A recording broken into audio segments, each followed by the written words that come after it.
La communauté de développement de l'Afrique australe SADC a décidé lundi 8 mai d'envoyer les forces pour établir la paix et la sécurité dans l'Est de la République démocratique du Congo. C'est une décision prise lors du sommet spécial des pays membres de cette organisation sous-régionale à Windhoek en Namibie. La force de la SADC va ainsi s'ajouter à celle de l'EAC et un repris des zones auparavant occupées par le terroriste M23 soutenu par les forces armées rwandaises RDF. R2F, mais souvent critiqué par Kinshasa de ne pas réussir à mettre fin à l'instauration ou à l'insurrection dans la province du Nord Kivu. 410 morts désormais, c'est les bilans revus à la hausse par rapport à la situation. Cette trame, vous le savez, les Calais dans la province du Sud Kivu. Nous allons en parler. Vous suivez la radio Liberté Kinshasa, nous sommes la 96.8 MHz, la chaîne de la référence. Vous nous suivez pour la toute première fois, nous sommes à l'immeuble Interfinal numéro 9, boulevard 30 juin, non loin de Kilmart, en diagonale de la galerie Albert, premier niveau. Nous aurons probablement 2 ou 3 invités dans ce studio, 2 sont en route, on ne sait pas si un autre devra un est en route, on ne sait pas si un autre va nous rejoindre. Déjà, un est dans nos couloirs, il devra effectuer son entrée dans les minutes qui suivent. Mais pour l'instant, nous avons M. Paulin Mbumba, bon communicateur, il y a Union de Républicains, il y a Norbert Louyeye, vous le savez certainement que il y a eu évaluation de cet accord par rapport à situation connectée en marge à rencontre Osemaki Miko Miliki, le président congolais, a également échangé avec son homologue sud-africain. Mais là, n'est pas notre sujet du jour. Nous allons évoquer aussi en passant position à Bango, Norbert Yue, Bastien à Kaka dialogue. Est-ce qu'ils ont pour le pouvoir, on va en savoir plus au cours de cette émission, ces magazines. 82 33 33 749 082 33 33 749 fois numéro standard la bino. 082 33 33 749. Et bien Kaima, il faut charger suffisamment. Nous aurons à voir l'avis des uns et des autres, surtout avec ces sujets qui fait polémique. Bandeko, il y a Sadek, Bakutani le Bululiki, Ndeko Paulin Mbumba, Motenayo. Mbote ndeko nanga journaliste pe mbote na ba honneurs basola ndabiso bisika bango bazali mbote na famille ya Union des Républicains Mobimba pe mbote na président national mwana mboka Norbert Louyeye. Azana na Kinshasa? Oui, azana Kinshasa. Azana était avec TV de télé balote. Non, azana Kinshasa, ceux qui a fait déplacement na kanisi bino ba journaliste bokoyeba. Mais DV de télé, babé akenda aux États-Unis na DV et tout ça. Bon, en tant qu'homme politique, tous les coups sont permis. Mais comme Paulin Mbumba, mais Amigolo, nous aussi, mais l'ami, il y a des cas qui se déploient dans le terrain, on va faire Kimi, vous sécher, vous mettez on peut aussi avoir fait ça, tout ce ministère, tout le ministère, va approcher, tout se retrouver, va mise gouvernement à Bango, tout ce qui a déjà pu faire un mandat commis. Surtout le baba au cap sauter en mémoire yebi beaucoup mais au vacances en mémoire yebi bon limo pe na ba plateau eh ben on a vraiment sauter non biso la ngage ya ko lobete nzambe mémoire yebi te tozala na ngote ya solo to loba ngote pour nini soko moni to c'est chaque moment muke na niveau presse c'est parce que ça la télévision ba radio to mona ki excès ya kijalelo et comment ki trop on leva le bela Congo va le bela sujet o yeko ça les revendications na bino te o boza ça so voter milliard non va le dire le bino musika makama bino encore bango tellement ki dit le gars qui mingi to ba ki non to pe mana to tala bango na place ba ko koma et léo na kanisi bango nyonso za na ravin d'ailleurs ici non baza na kati ya ravin bango nyonso et zo senga été banani ba bazo kamba régime en place bango nyonso baza na kati ya libulu parce que silence na biso et bungisi bango nzela lelo bango nyonso baza kati ya kobunga nde yango et c'est ça en fait que vous avez qui dialogue vous êtes là qui gouvernement bimi ya pour manière stratégique batika ba koti ba Ronaldo ba Messi makambo ici non rester ba koti sa montion peut-être beau se retrouver non soko moni na mboka et que ou bien na équipe ya football soko moni nganga alongoli Varese à koti c'est qui m'a baisé na kati équipe na ba coach bango nyonso balongoli Varese ba koti c'est qui m'a baisé ali de place de le biete nyonso wana eza ba eloko moko eza na tina te parce que ekopesa solution na Congo te. Nous sommes sur place tozo balbaka isika moko tozo ko rond point yango tolobaki ete na makambo etali Congo seule voie oyo ekobimisadiso na libulu oyo tolobaki ete ezali dialogue ya accord 4 ya Addis Abeba. Dernièrement na kanisi monde entier bauti kosangana na niveau ya Bujumbura, tout le monde est témoin bayebi ete mokili mobimba basangani pona ko appuyer discours ya mwana mboka Norbert Luyeye. Bango nyonso indirectement c'est Norbert Luyeye qu'on faisait allusion parce que c'est l'accord cadre oyo ezali cheval de bataille na biso nde ezalaki à l'ordre du jour na niveau ya Bujumbura. Et aujourd'hui ba recommandation nyonso basali na kanisi lelo tozokende vers la voie oyo biso tolobaka ete il faut qu'il y ait dialogue parce que ma implication na bino na niveau implication il y a une des républicains na truc même to comme na niveau ya dialogue wana bo s'impliquer na niveau ni ou participation na bino so lingi to pas il y a apport na bino. D'abord ko senga eloko wana c'est nous to sengi d'abord un mboka ezotambola malamu te to vanda to solola. C'est ça d'abord la première des choses. C'est comme ce qui n'a pas donné la genèse et accord 4 d'Addis Abeba. On peut découvrir que l'Union des Républicains a joué un grand rôle. Pour que tel ça a été Wouda dialogue ya San City et Silaki. Toyaki a transition et Salemi. Maponami et Salemi. Mon amboka Jean-Pierre Bemba que je confirme à Lomaki Maponami.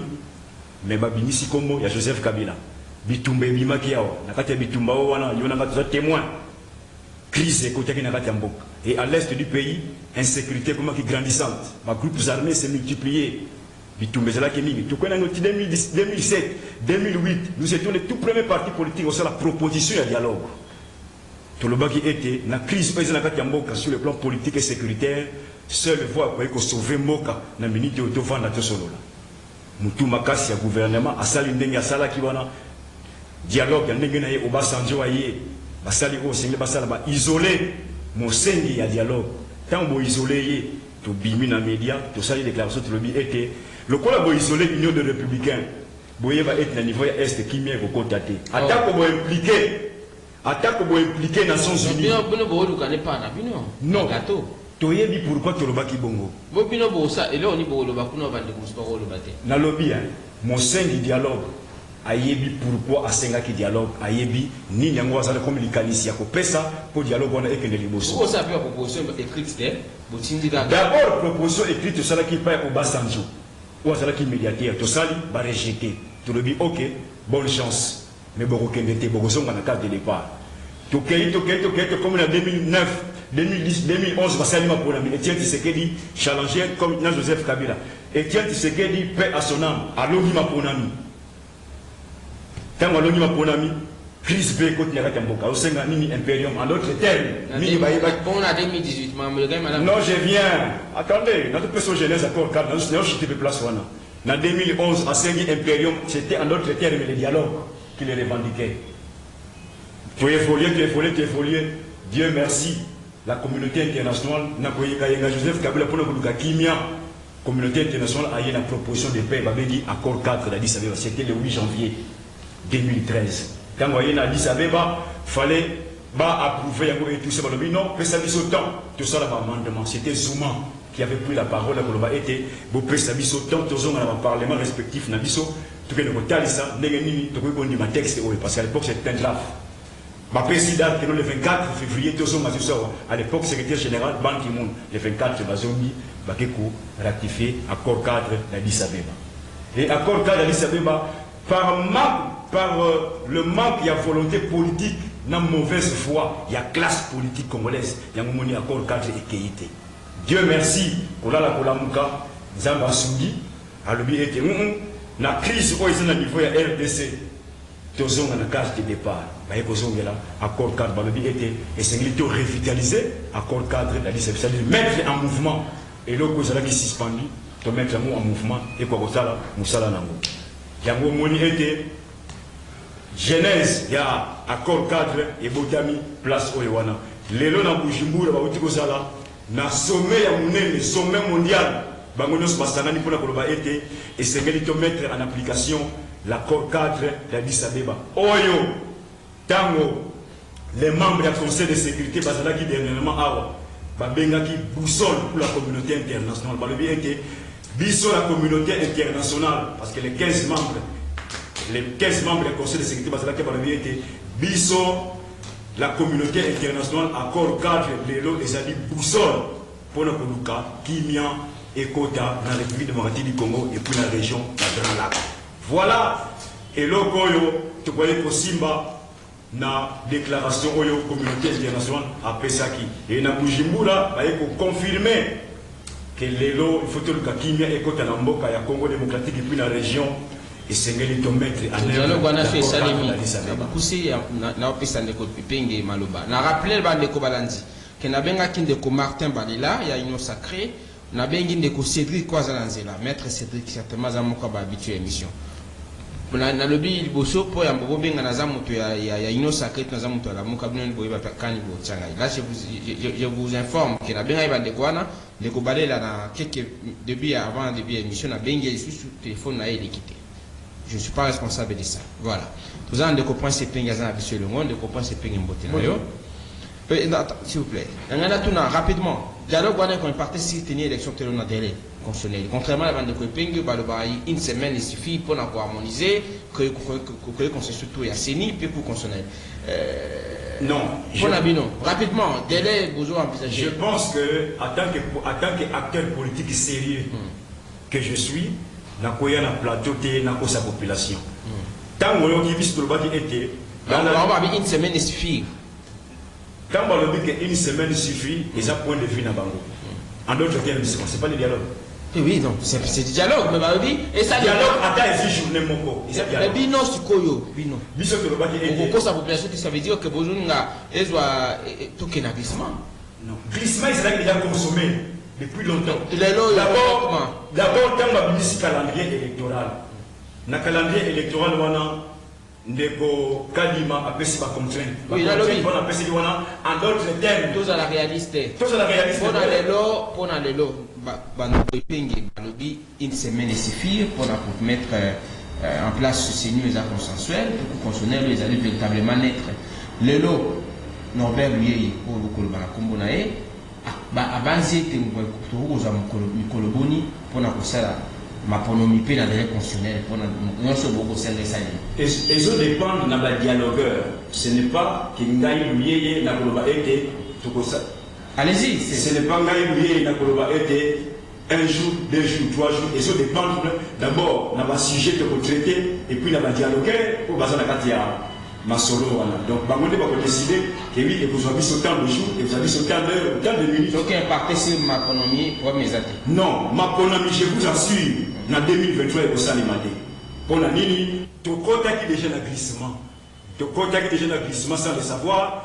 Il y a un homme qui phrase moko awage ngai en tant qu'acteur politique sérieux na beaucoup sa population té. Na yebisi population que ma ponami ekosala matin en 2023. Parce que accord cadre et le but de qui y a moto ça la élection to vendre autour d'une table. Conséquence, ce qui m'a promis ça limité, est-ce qu'il faut tout ça la transition ça ce qui dit les lots?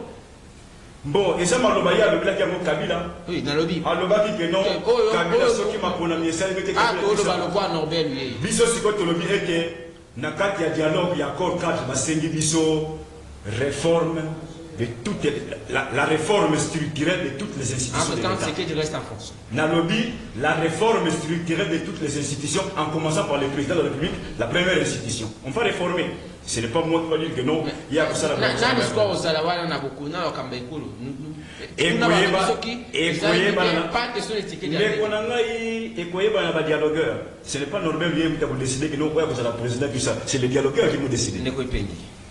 Président national ADD Congo, parti membre, il y a la Mouka entre-temps, vous annoncez une importante communication de Martin Fayulu par rapport à la situation où on a dit sur Calais, territoire Calais, Baza, victime d'Ango, Dramouana, Tolobi a plus de 410 morts désormais, les bilans étaient revus à la hausse. On va en parler dans la seconde partie, mais bien avant, lundi intervention en écho, nous voulons également, en quelques mots, parler de cette rencontre de Windhoek en Namibie, le lieu d'équipe, et puis papa, le président de la République, son incidence, président de Sekedi Lombo, Pati Béton, à la qualité de la présidente, il y a ces sacs, a réussi à obtenir finalement que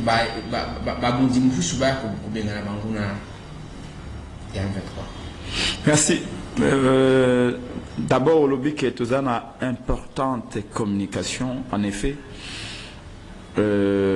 Coordonnateur en exercice à la Mouka, le professeur d'université Mathieu Kalele, le président du parti Front pour un nouveau type de Congolais, sera devant vous, devant la presse, Lelo, dans Faden House, dans une conférence de presse. Donc, dès que nous avons dans Faden House, na 13h et bandi, na ba médias nationaux et internationaux, on a abordé les Camboya marche à mon coalition la Mouka, la parti politique sous la opposition.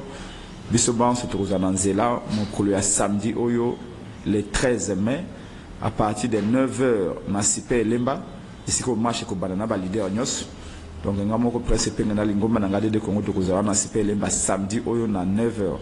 Pour la marche wana prenez chute que zala parler du peuple, ba monde comme sous ko longwa na côté à rompre sa kombi kuna bakoya bande kwa ya funa pe ya lukunga rompre sa kombe mola tiba kitiwana akolobela pe likambo ya insécurité ndeko na mikao awa na mikao kaka awa boye na kisasa boye ya pas moyen na plateau de Bateke na Maluku bato baza kokima banda ko mikolo nyusu masese za kobeta mikolo nyusu est-ce que bayebi to bayebite dernièrement vous avez changé ba généraux dans la police mais quand ce qui est secrétaire quand ce qui est numéro 1 à la police nationale ou bien un inspecteur ou bien commissaire c'est comme je crois que inspecteur général ou commissaire général il y a la police quand il y a des ba notifié comment beaucoup nommer ba nouveau général à la police 2 mois après vous notifier bangote mais toi il ça m'a regardé nini oh mo konzalo lenge nini mo konzalo lenge na to mona te makamto comme on a fait oh mo konzalo la police et plutôt mon chef de l'état a signé ordonnance na a posé signature puis balobio abunga kinaye et depuis mandat Félix Tshisekedi oui bitanga no maki gouverneur ya Nord Kivu na oya Ituri gouverneur militaire à ça la confusion hein?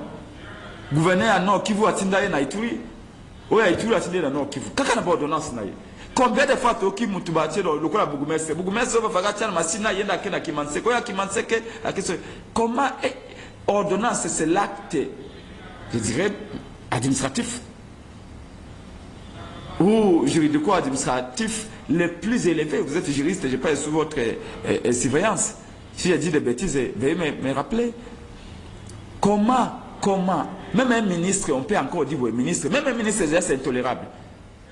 Comment, ordonnance, non, les ordonnances c'était. J'ai même appris qu'il y a des généraux qui sont dans le Kassayen, il faut natika ngai na Kassayen au régime nabiso il faut natika la générale oh mais ça se fait chez des généraux policiers disent ça comment est-ce que balongoli ngai na Kassayen ya pouvoir na biso Kassayen ngai na kotika ga général na ngisa la police pour na Kassayen malheureusement c'est comme ça et maintenant il faut mettre la pression si Peter Kazadi si Félix Tshisekedi va changer tika ba Kassayen bolongoi ba Kassayen degene ça c'est on n'a jamais repensé l'état je n'ai jamais vu un régime aussi tribaliste que le régime Félix Tshisekedi.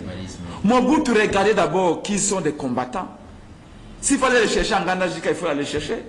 S'il fallait les chercher à Kasumbalé, il faut aller les chercher. S'il fallait aller les chercher chez moi à Lodja ou à Bagata, il faut aller les chercher. Ici c'est Azamutawa pour nous nommer. Mais dans le moment où Batawa Kufa Awa, na Maïndombe, Awa na Kwamutu, na plateau de Bateke, il faut un nouveau généraux à la police va nommer. Parce qu'ils ont pensé que nous va comme un plus. Tant on va nommer Bango, pas plus on va moyen, pas qu'elle dans le Bango vite, bah même la police. Je n'ai qu'à son nous a dit. Le président de la République a été induit en erreur, il va critiquer à ces choses. Donc, président. On s'est rendu compte qu'il y a eu des erreurs peut-être matérielles, on ne sait pas. Président de la République et Nabino, on le induit toujours en erreur. Où est sa part de responsabilité? Un chef, Machiavel a écrit ça, nous sommes au 16e siècle. Un chef doit d'abord compter sur son intelligence personnelle, sur ses propres capacités. Un chef, avant de compter sur ses conseillers, un chef doit compter d'abord sur ses propres facultés. C'est ce que Machiavel a écrit. Mais face à Macron, nous étions au 16e siècle. Face à Macron, les tickets n'avaient pas été soutenus par ses conseillers. Excusez-moi. Face à Macron, mais c'est ça. Maintenant, le problème, qui a nommé ses conseillers? Qui a sélectionné ses conseillers? Et là, c'est ce que tu Mais non, j'ai dit face à Macron, il a fait face à Macron. N'a pas si raison. Personne n'a dit qu'il faut dire à Macron ça. N'a pas si raison. N'a pas si raison. N'a président Jean-Pierre Bagombo, tant que le jeune Afrique était entouré de Félix Tshisekedi des incompétents. C'est la ils ont désorganisé. Président Bemba, il a raison. C'est la vérité, tout le monde le sait. Je vous rappelle que cette information n'est pas confirmée par la série de communication. Non, mais moi j'ai Jeune Afrique ici. Jeune Afrique n'a pas démenti. C'est déclaré. Moi, je vous dis que c'est de l'information. Il y a communication, il y a le ministère de la Défense. Pays anciens combattants et confirmer l'information, ces propos n'engagent que vous. Bon, est-ce que la vérité est incompétence et entourage de Félix Tshisekedi. Jamais Kabounda, avant Bemba le Bango, jamais Kabounda ça le Baki. Bemba n'a pas dit ça.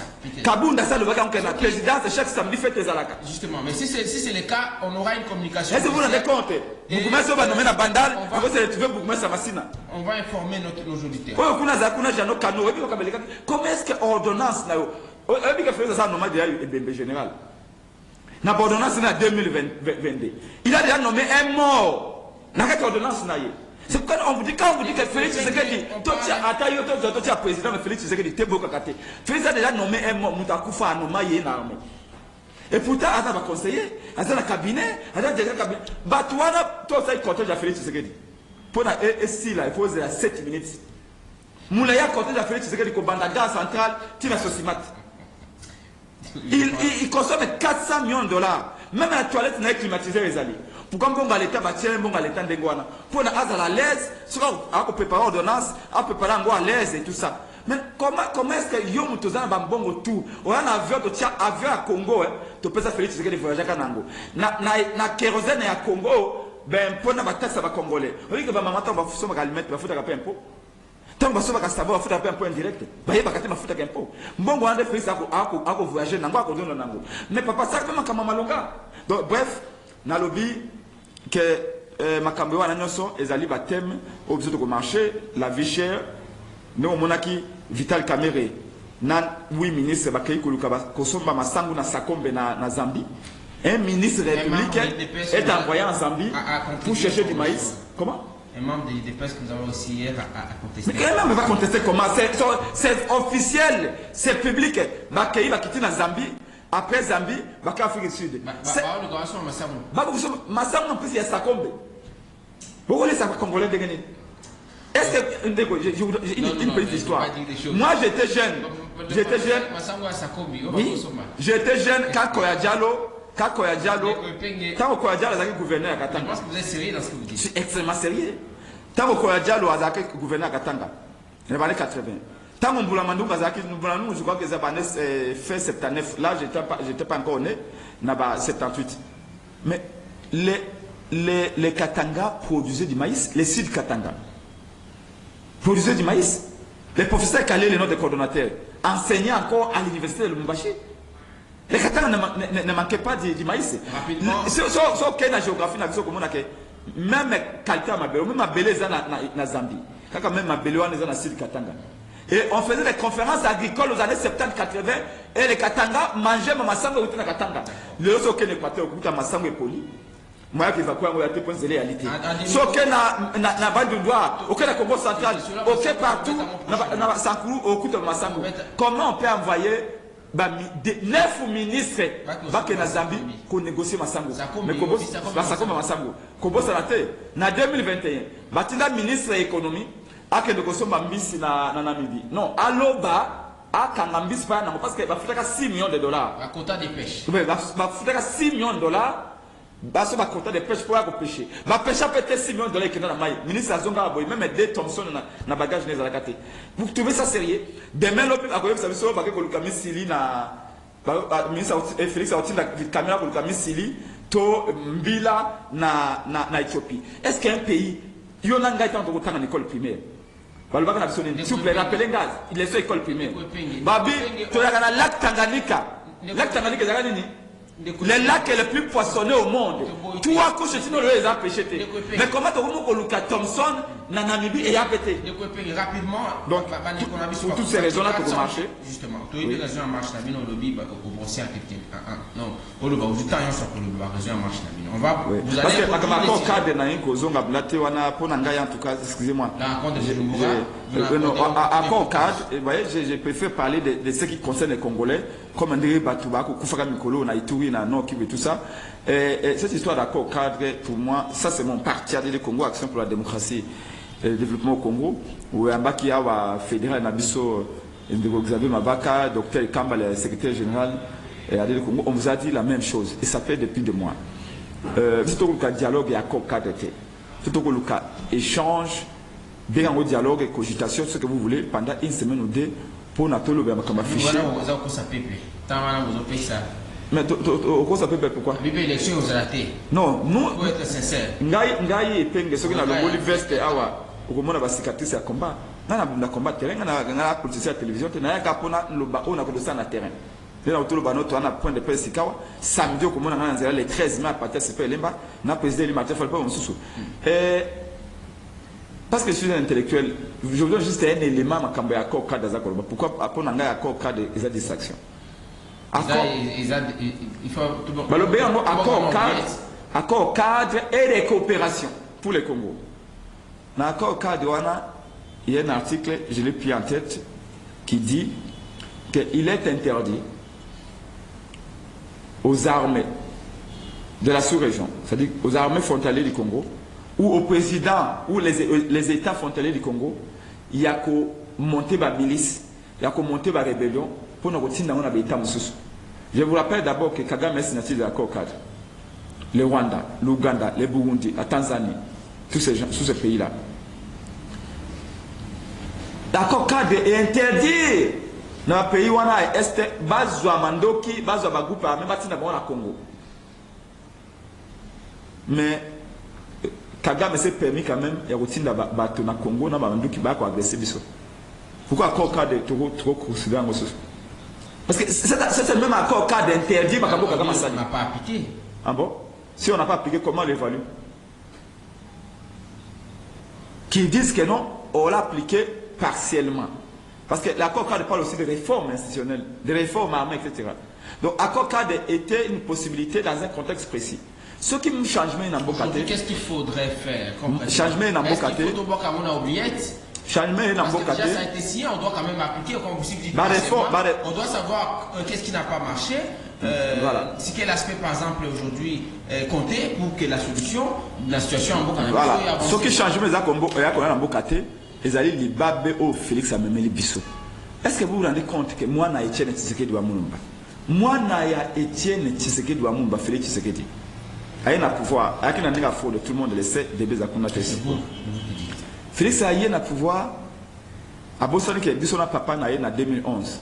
Thomas Chaka a pour notre processus électoral crédible. Il y a un journaliste à Kalanaïbi Mandakal. Bon, on a filmé sur la poste à Gombe. Tu vas dire marche na limité titre na Gombe. Martin Fayulu, Jacquemin Chabani, Christopher Ngoyi et les autres. Pour nous Koloba, jeudi serveur. Chaque jeudi tu vas marcher na papa Etienne Tshisekedi Lumumba. Na Jacquemin Chabani. Félix Tshisekedi Tamoywana azana mali na poto. On a eu koya mingi na ba marcher.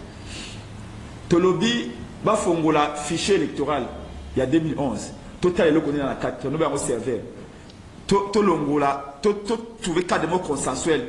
Toyo kanapo élection de Kamalam. To senga quand même na Félix Tshisekedi que cour constitutionnel tolongola ba juge ya mabe, to tia ba juge na cas de mots consensuels. Il y a même un communiqué officiel de l'IDPS demandant à Kabila il y a qu'on nettoyer cour constitutionnel to tia ba juge na cas de mots consensuels pour élection de Kamalam. Pourquoi?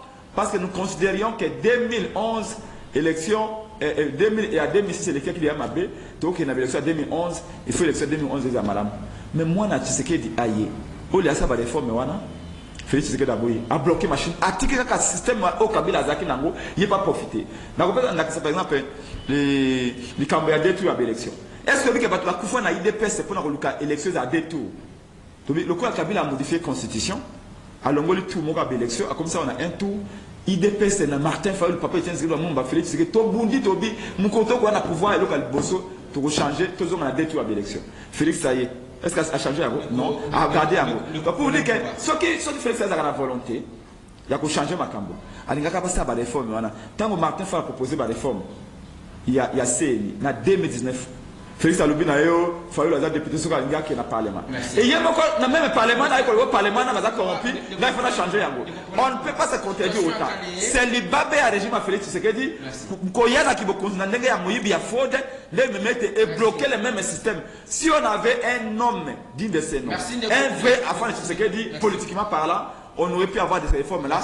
Les autres ont un accord cadre Addis Abeba et Tine Nango Zate. Normalement, réforme est armée. Sauf que c'est un gars au Est-ce que tu as besoin vraiment sérieusement? La souveraineté de bonheur. Tu as besoin d'accord cadre Addis Abeba pour nous réformer l'armée Nabiso. Merci. Tu as besoin d'accord cadre Addis Abeba pour nous réformer la police Nabiso. Tu as besoin d'accord cadre Addis Abeba pour nous réformer comme les Balia. Et ça des moutons à la place où on a déjà fait même Gomba Lobby, Aza a trouvé des compétences. Et puis qu'il y a ma compétence. La rappeler. Je suis très sérieux. Ah, non, c'était Jeune Afrique.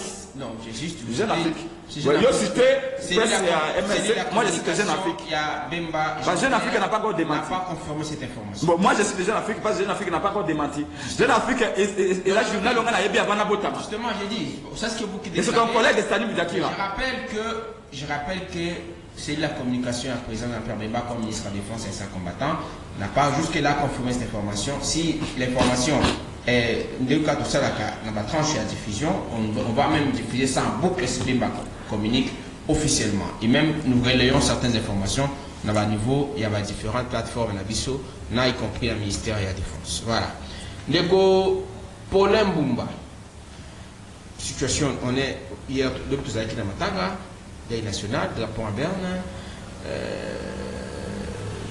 Nos compatriotes victimes, il y a drame, catastrophe naturelle.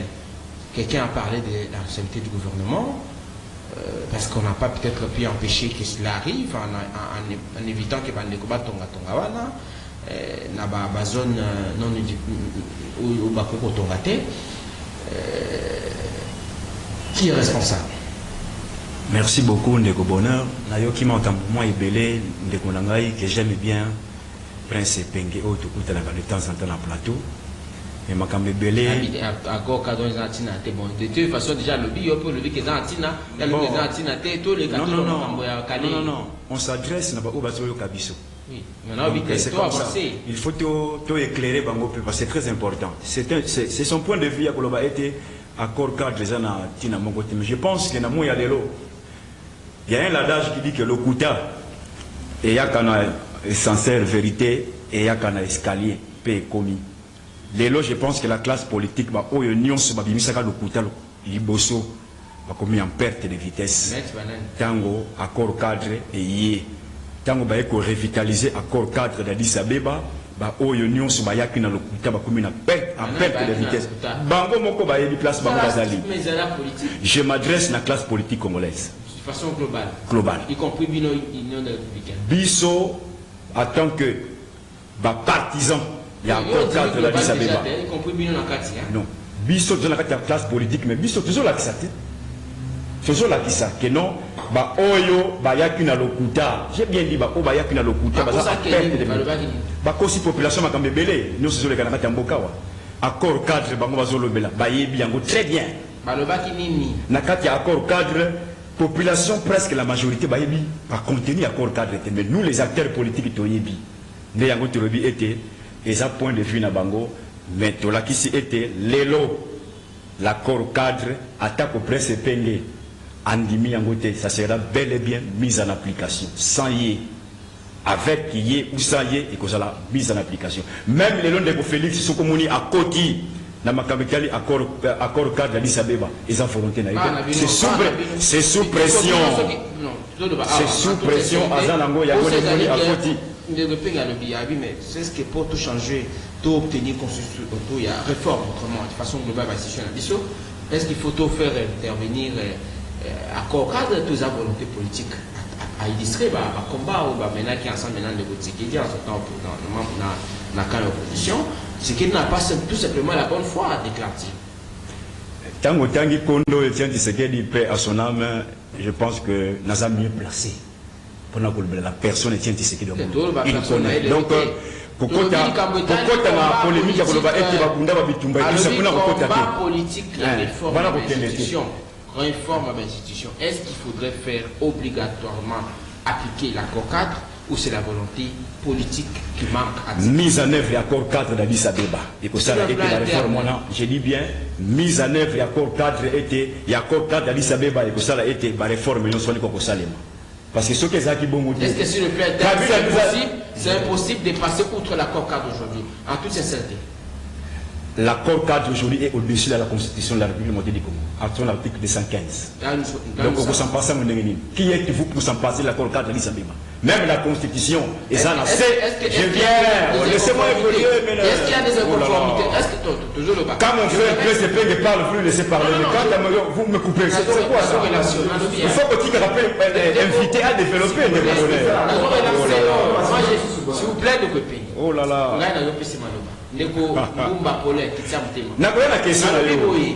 Est-ce qu'il y a des inconformités? Autrement, quand on a accord cadre, point divergent, parce que vous dites que la suprématie de l'accord. Dans le lobby, l'accord cadre, c'est un traité international. Au-delà de la suprématie. À son article 215, Constitution a besoin de reconnaître.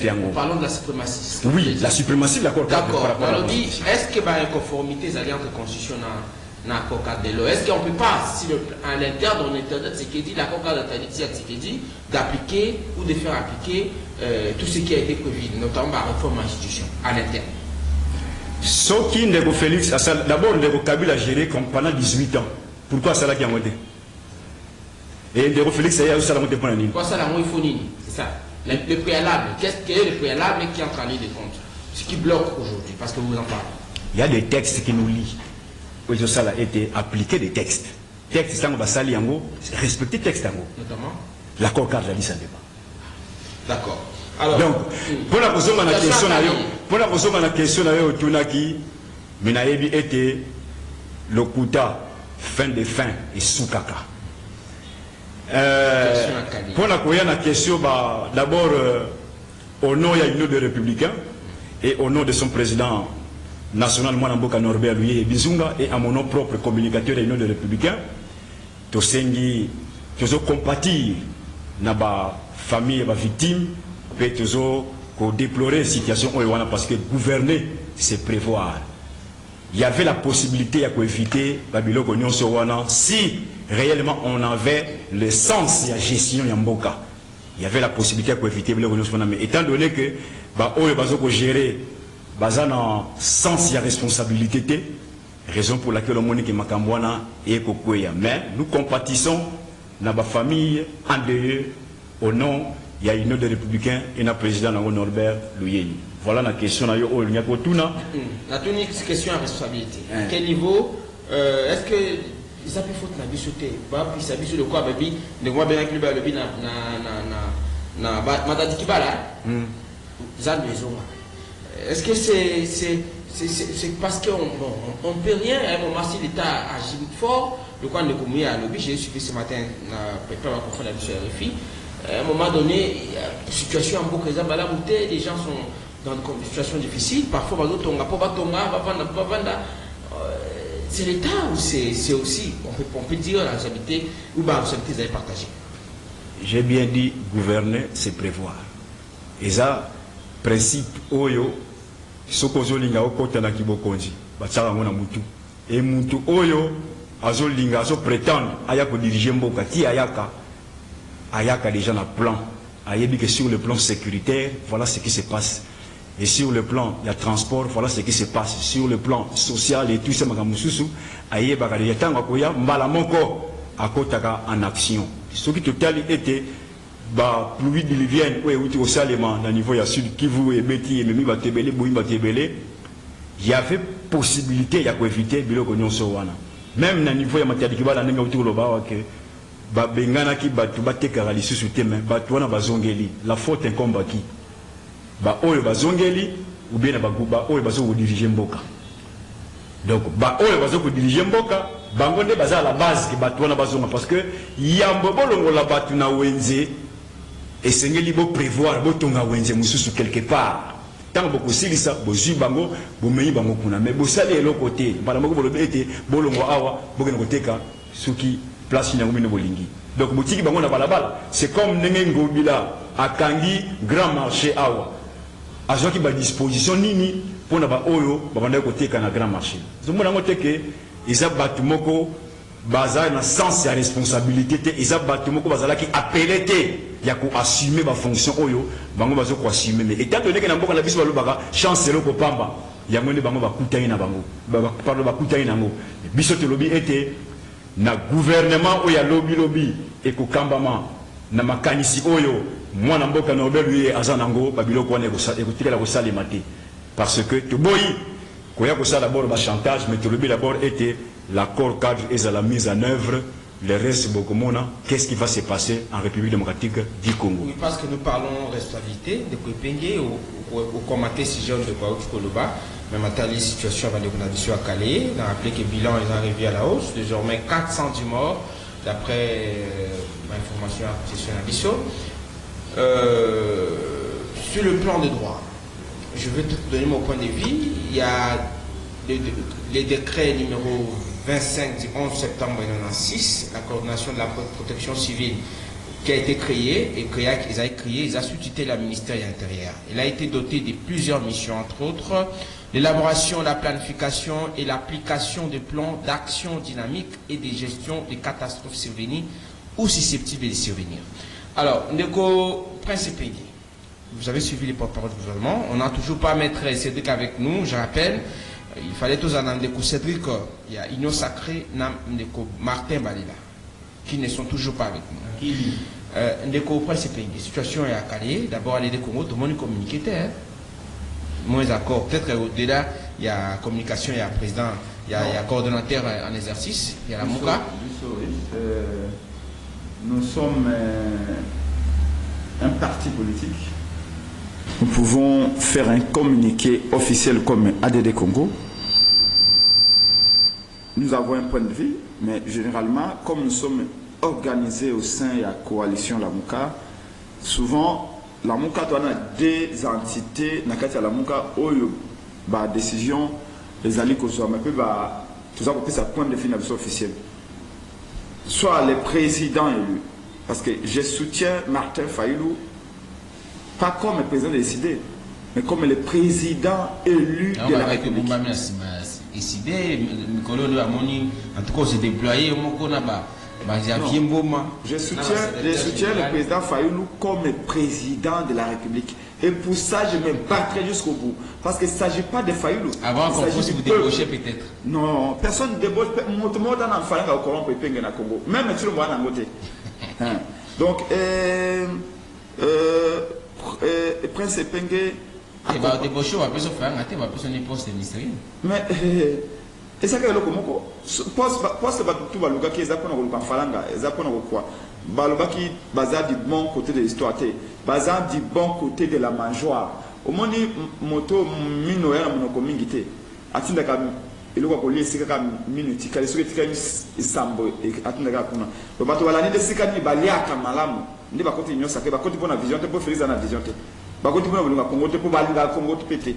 Donc bref, je rentre en disant que donc je soutiens Fayulu, Martin Fayulu comme étant le président élu. Si vraiment chacun de nous sait que les Congolais s'étaient exprimés en 2018 et que Balobaki autoprôné d'aller Fayulu, Fayulu a Moukousse, a Moulaye, a Mounene, et a Maël, tout Maël était, a des promoteurs, des promoteurs, le coup là-bas Congolais, attendant vous au Banabango, attendant Maël, on va ponier, si vous respectez les Congolais, vous devez continuer la lutte avec Martin Fayulu. C'est comme ça que je suis partout où il est parce que c'est la volonté. N'a pas makaka mokolo va comme na comme ça zwingwende na bia volonté va congolais ko kisami. Na boyta on a comme koko bana na balo bananga yo moni. Na tamu na bino tala kabila mutu amande fo wana imposer les bino mo konzino mo dibiye. Mutu amande fa au sein makambo. Ça moi ndeko Maxime, ndeko Bonheur, nimisangai, ndeko Bonheur. Soko ken États-Unis. Obama a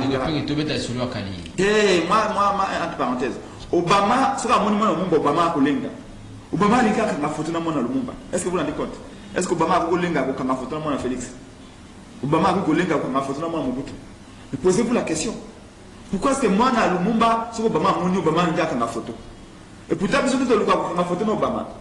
pourquoi moi na quoi me kuma so baba monye moi na Thomas Sankara so baba monye na France Macron ko kama photo moi na Thomas Sankara c'est parce que celui à Calais ne OK quand ça lumba tika banda ko belete mais honneur na dignité et le côté aussi que la banda na biso ko héritage à Liboso ils allaient fierté honneur moni c'est pour cela que Penge se bat parce que volonté peut faire comme ça alors pour na Calais d'abord, nos condoléances à niveau de la coalition La Mouka. Dès notre épisode, le président Eli Martin Fala Tutaki déjà, ça présentait ma condoléance, pas indigné qui pour la façon d'enterrer, tourner ma sachet.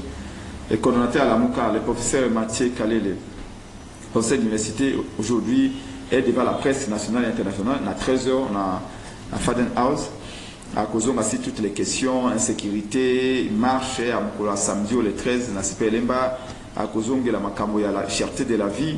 Et insécurité kuluna partout de komikolo ko mananda ko note ba kuluna ba ko gagner policier ko policier ko demander na moyen que alors Calais là kambo to ko bela mo mingile londeko après avoir présenté les condoléances c'est bon ma famille va éprouver c'est bon bilan officiel jusqu'à c'est 410 morts mais le bilan va s'alourdir malheureusement et certainement pourquoi parce que bazou canon d'accord il n'existe pas.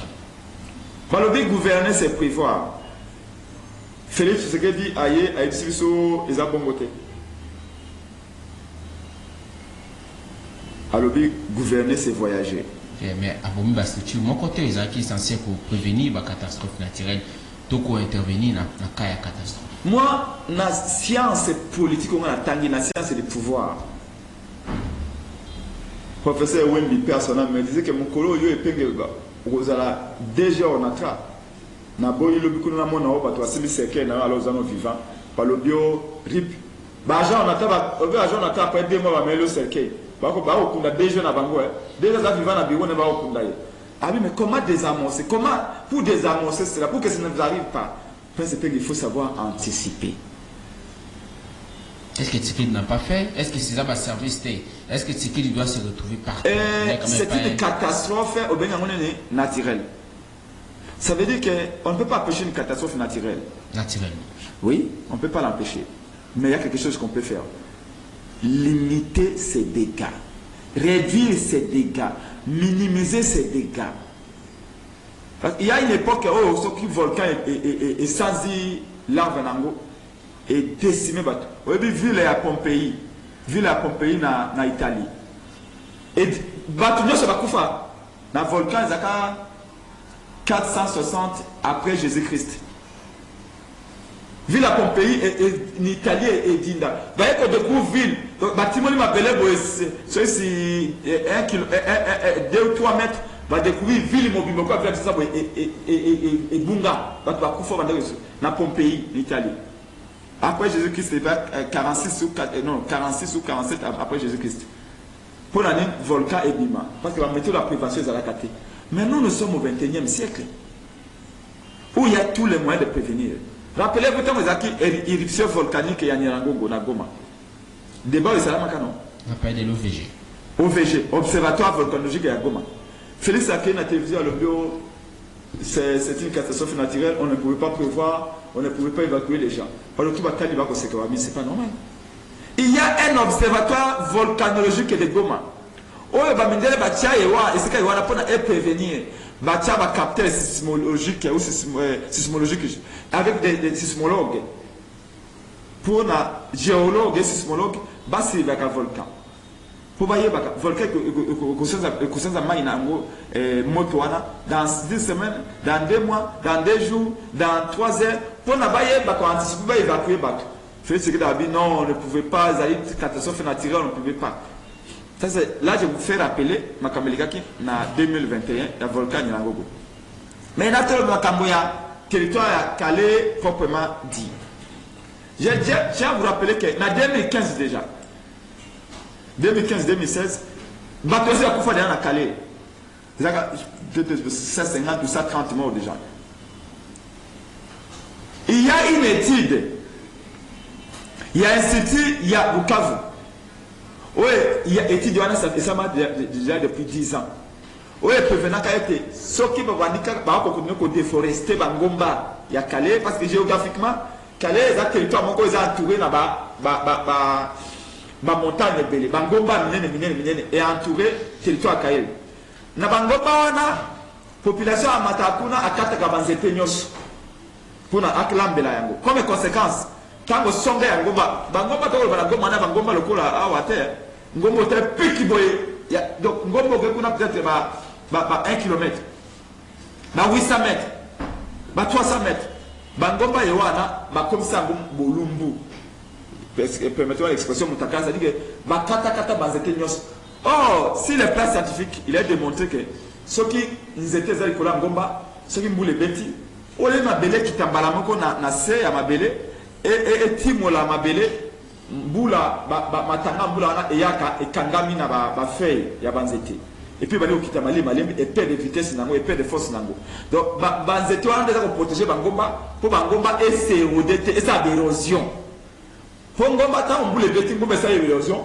Ngomba na kwa likolo mabele pe la boue poto wana tout ekitaka likolo bandako c'est comme ça balobaki ke bakata kasi su banzete te na bangomba wana est entouré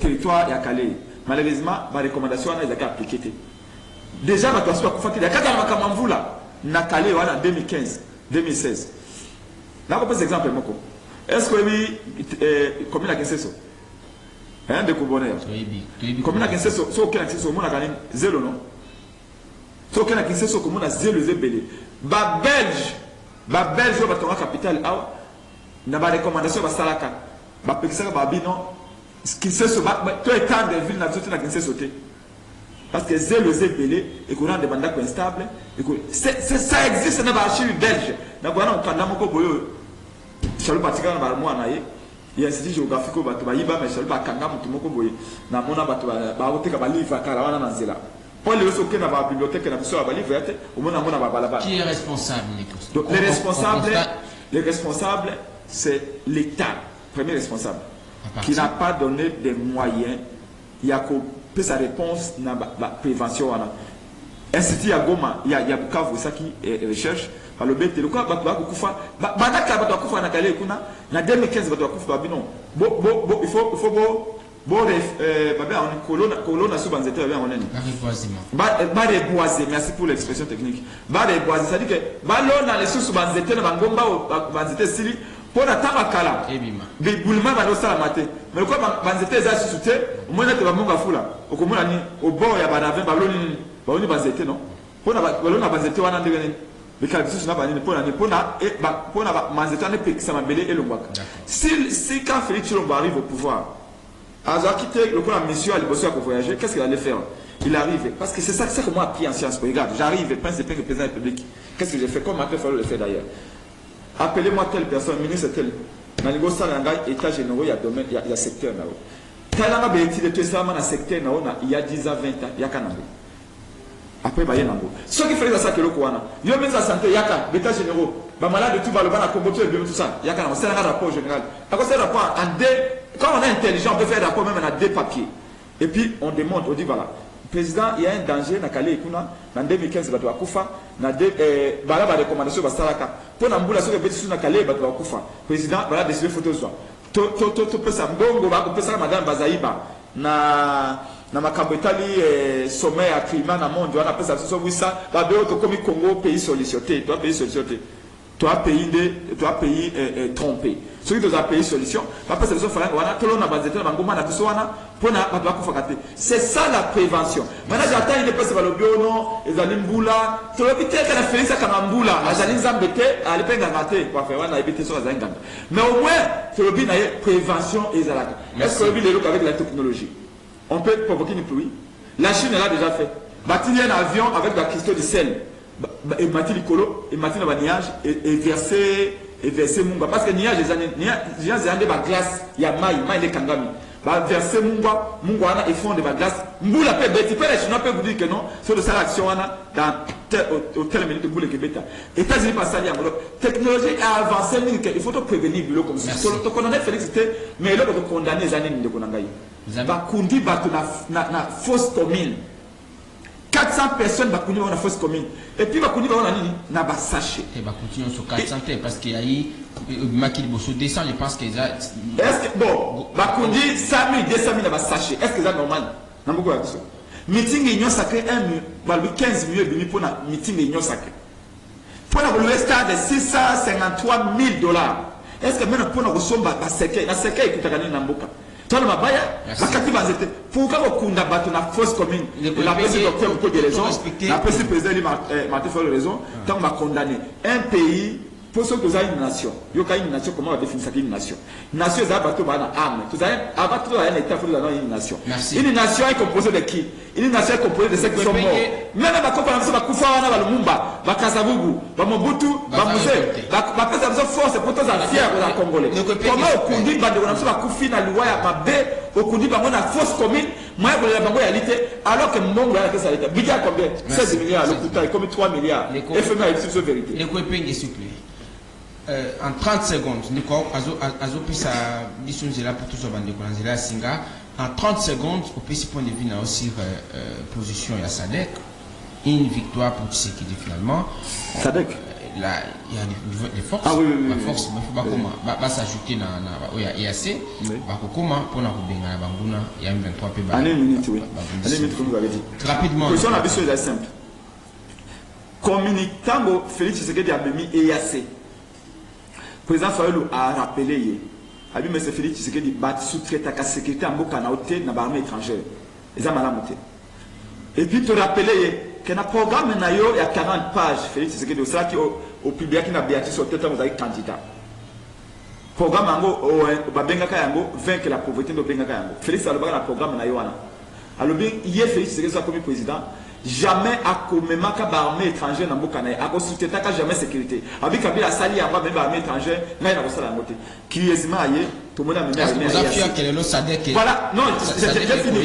Et ça dit que de Komoro, le bac est à la région de position de la Bino. Et voilà, oui, à la région de position de la Bisso. Mais il y a un préalable. Le président Fala a communiqué à Mibala Lobino, mais c'est Félix Chirombo. Allez lire l'histoire. Dans l'histoire, c'est la SADC qui est notre pays. Nous sommes pas un pays de l'Est. L'Angola, Congo, na Est est dangereux. Et puis, à l'objet, il faut faire appel à la SADC. C'est-à-dire Zimbabwe, Afrique ici, le Congo, est-ce que vous avez dit mais, avant, il y a que, même à la SADC, il faut que, comme on nous, pour la globalité, EAC, Bakende. Pourquoi EAC Bakende? Tala, territoire, dans ce qui se passe, la province de Sud Kivu, ils ont 65 070 km². La province de 65 070 km², c'est-à-dire qu'il y a une province de Moko Yamouké. Aux huit armées à Kenya, Bazawana, aux huit armées à Ouganda, Bazawana, armée à Sud-Soudan, Bazawana, à Soukissi, armée à Angola, Bazawana, armée à Burundi, Bazawana, au Eko Pakistan, armée à EAC, au même armée à Congo-Brazzaville, au même armée à Zimbabwe, au même armée à Afrique du Sud. Papa, tu comme on a 16 armées dans le territoire Moko. Et ça, le col à Nakata Salon, au même Chinois, au même Libanais. Au même Pakistanais, au même Afghan, au même Camerounais, pas qu'on coexiste le lingue et ni. C'est-à-dire que c'est une bombe et ce n'est pas normal. Namouta Félix Tshisekedi armée congolaise existe à Souté. Merci. C'est-à-dire que lui n'est pas que les armées étrangères. Oui, Alandi Martin fait un baki. Alors que ça date qu'il mais à Bengalano EAC sinon et comme une bombe parce que EAC a le but à aucun été. Oui, EAC a le but à aucun été. Timo Koba on est au 23. Malheureusement. Merci beaucoup, Léonard. C'est ça l'ambiance du débat. Tolandi, Bissonio se communiquer au Ewana. Batia Sadek, d'abord, Bissona Union des Républicains, parti politique de l'opposition radicale. Oye Kamamina Monamboka Norbert Luyeye, tout ça sur plus tard communiqué Wana Ninga Bimisiango. Communiqué Wana Tango Bimi, Ezali secrétaire général des Nations Unies, Tango Baouti na Bujumbura, de Asalaki Yango. Alobi était Union africaine, SADC, CIRGL et tout ça, on va beaucoup à niveau de Addis Abeba dans les tout prochains jours. Pour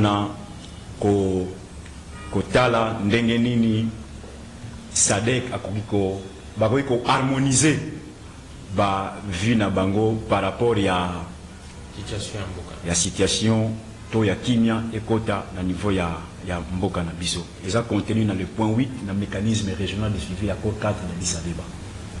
Alors, Yakola Disama Koloba était ba force régionale Bazonga et tout ça biso na déclaration na Mboka Norbert lui ya Salaki tolobaki était force régionale wana fallait ezala corriger tolobaka yango uta année passée et correction oyo tosengaka tolobaka était il y a ba force wana tango bango ba yé et sengeli toyeba était ba komi incorporé na katia communauté internationale. Et ça la MONUSCO, et ça la force wana bango nyonso wana, et ça ba force ya communauté internationale. Pour le moment, force wana ya EAC pour bima. Na simple parole boy ba ko bimate. On a dit président angolais azobanza été ba c'est pas processus notamment la canton parce qu'il faut dire que M23 passe pas. Il a dit ici que M23 doivent sortir nos compatriotes. Président angolais pour la zone en place pour na bosanate na répondre dit contact. Tant que président angolais le but était processus ya cantonnement et tout ça. Tant que na Luanda na accord à Luanda balobinini na basi accord à Luanda balobinini le retrait à la troupe pour que le cantonnement se fera concomitamment avec l'annonce du dialogue. Ça, minimum avec la police sur l'autre. Au cas où on a des républicains. Dialogue M23, tout dialogue Tant que était le M23, il faut savoir faire la part des choses.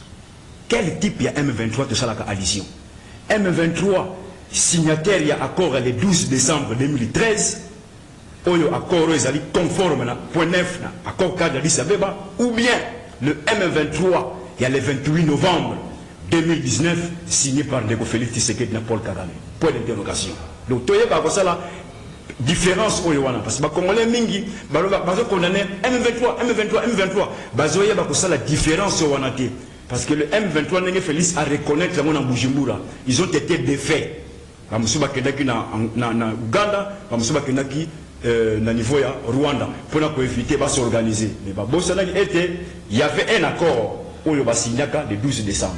Ndeko Félix a moyen de pouvoir à quelque ressusciter Bango. Pour nous ça peut-être. Selon le président angolais, on s'est allié au fils qui a ressuscité Bango, au Baza considéré comme un compatriote. Au Baza compatriote. À ce ça la allusion à M23, Oyo Bissimou Bertrand a signé un accord. Dans le gouvernement congolais. Ils sont tous des Congolais. D'ici, moi, c'est un Zaïrois. Non, je parle. C'est un Congolais. Du contenu, il est même 23. Pardon? Les compatriotes, parce que quand il parle, il n'a pas nuancé dans l'intervention. Alors, qui que les M23, est-ce qu'on a ça alliance? Quel type il y a M23? On a Félix, c'est que le mois de novembre 2019, ou bien les M23 signataires et accords, il y a le 12 décembre 2013. Oui, bon, ça la allusion. C'est ça aussi la part des choses. Parce que Ming va congolais, latina moutou. Dialogue, là-bas M23. Oui, nous disons dialogue, là-bas M23, signataire et accord. C'est possible. C'est possible. Pourquoi? Parce que M23 signataire et accord le 12 décembre. Ce sont des Congolais. J'ai dit, c'est mon heure de parole. Un peu de respect. Hein. Pour un respect, il y a débat. Hein. Un peu de respect. Non, il dit, mais est-ce qu'on peut négocier avec ces gens qui, au bassin matériel dans l'autre? Je pense que Nabokende Moulaï Mingité, la République démocratique du Congo est gérée à 80%. C'est rebelle. Les lots. Les lots, il y a les lots. Voilà, ils ont soumouté. Non, cette solution. Alors, donc, qui m'y a pour écouter. C'est là où nous insistons dans l'accord 4 d'Addis Abeba. Parce qu'on va rétablir les responsabilités.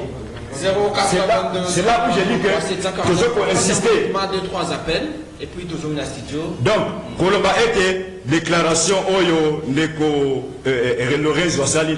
Lorenzo Asali était cantonnement et Gosalema. Oui, mais notre côté déjà dans le processus Oyo Baouti Gosala niveau Baouti Masole aussi na Bujumbura, ya Koloba était Union africaine dans les tout prochains jours réunions Gosalema. Photo annoncé 33 749. Processus il y a Masolo Bakongolais Bakokokutan. Et les M23 Oyo Bakokota na dialogue, ce sont des Congolais. Je ne parle pas de M23, il y a des Rwandais. Je parle de M23, il y a des Congolais parce que le dialogue, c'est entre les Congolais. Et donc, on a mis il y a ça.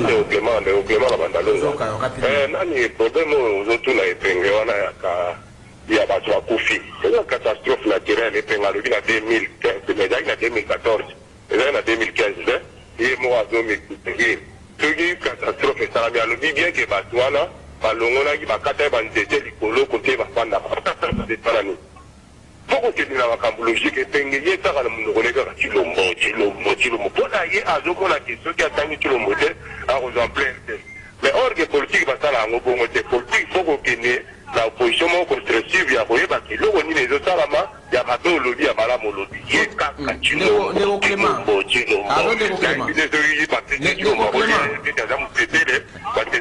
s'il vous plaît, des propos qui sont tout à fait discourtois. On ne peut pas laisser passer des débats.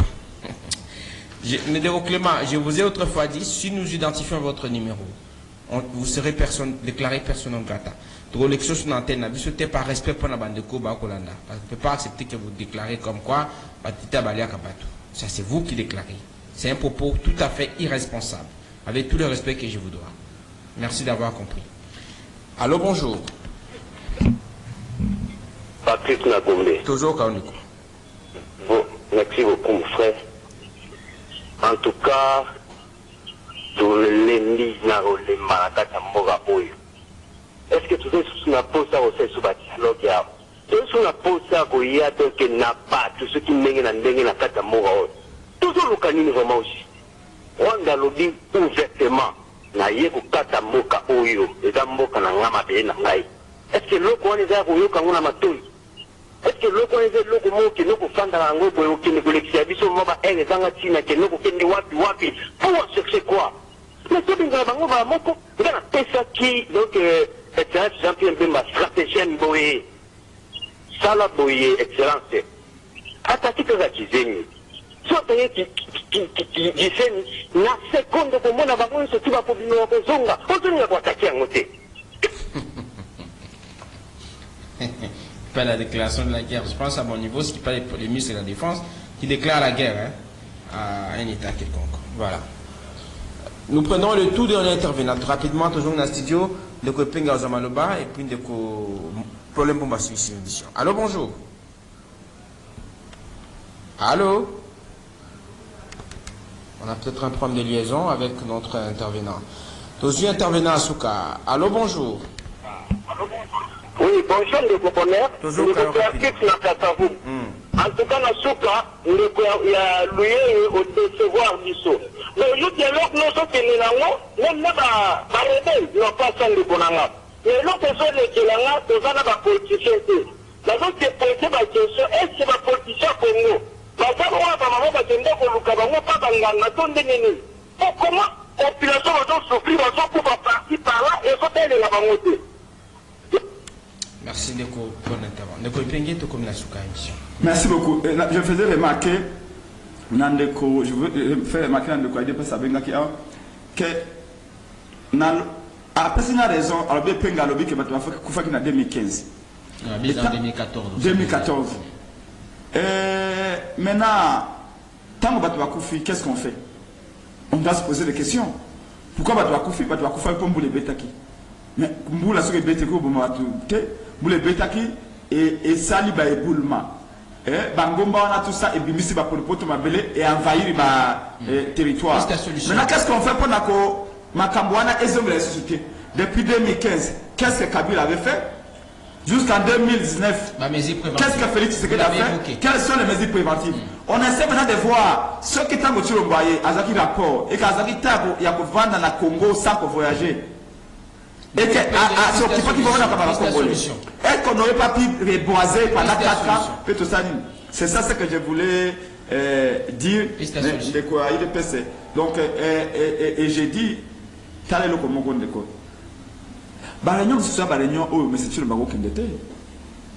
Nous avons Nanda Konayo, Papa Koufi, Maman Koufi, Banaba Koufi. Atayo nos acquis joueurs à Barcelone, faut-il à Barcelone et bi? À un moment donné, tu vas dire non, je reste chez moi à la maison, en mémoire. On ne vit pas pour soi-même. Nous vivons, nous politiques là. Je me réveille le matin, je laisse mes enfants pour nous défendre les Congo. À un moment donné, il faut que la Sabolibouana. Félix Alingaka. Comment est-ce que Otiki 400 Congolais n'ambetu Bakoufi Yokei na Gaborone pour voyager?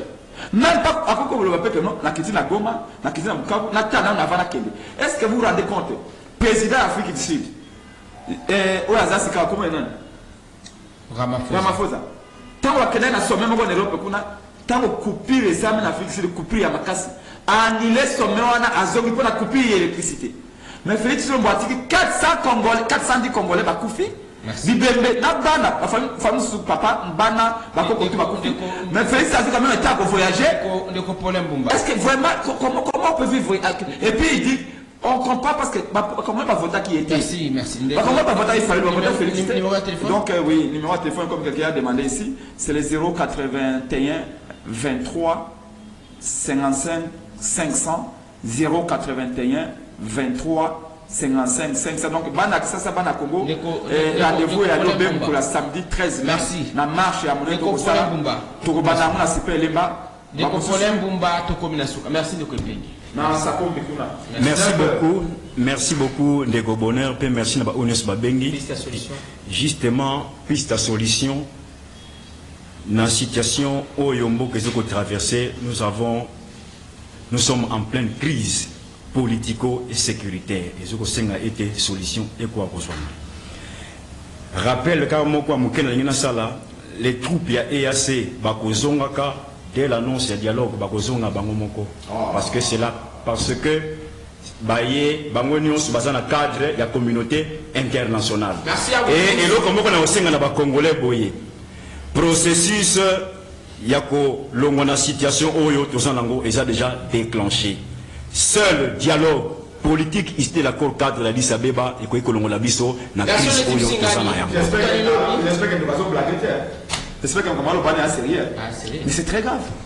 Donc vous avez le troisième numéro et rendez-vous aux auditeurs. Rediffusion 20h juste. Suivez ce programme. CCTV Rallye officiel, votre chaîne YouTube. Abonnez-vous massivement. À demain.